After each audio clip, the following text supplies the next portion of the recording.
Psychopaths. I say this, I hope non-naively, also having dealt with psychopaths in my clinical practice, and I would say now and then in my life. I don't believe in psychopaths. I don't believe that we know enough to say there are people born without conscience. I don't think the psychometric measurement of psychopathy is everything that it should be. I've been trying to model it in the big 5 domain. I think, now it's complicated because, so I would say a psychopath, a classic psychopath, is likely extroverted, especially assertive, disagreeable, and unconscientious, and maybe extremely low in neuroticism, so you can't frighten them. But, so that's a rare combination because it's extreme on many traits, right?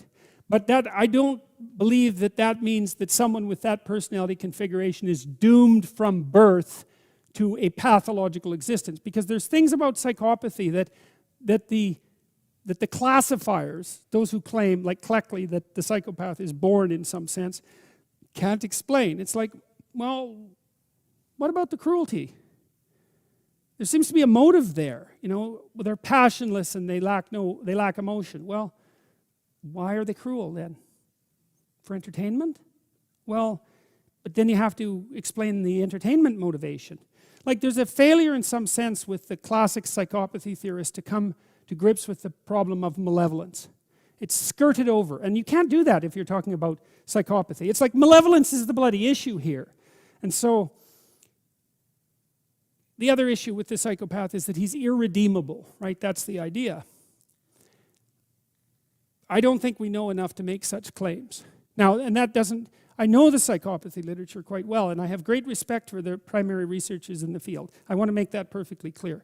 But we're talking at a different, we're approaching the problem from a different level of analysis here, something like a spiritual level of analysis. And I don't think that there's an easy translation from the descriptive, psychometric, psychiatric approach to the spiritual level. They don't match. And I'm more likely to say, let's not assume the soul is doomed from birth, right? And I'm loath to think that there are people born irredeemable. Although I do think there are irredeemable people. You know, the death penalty issue is interesting in that regard, you know, because I've read a lot about really terrible people. And I've also read a lot about what really terrible people said about themselves. And many of them wished for the death penalty. And so it's absolutely clear that there are things that you can do that deserve the death penalty.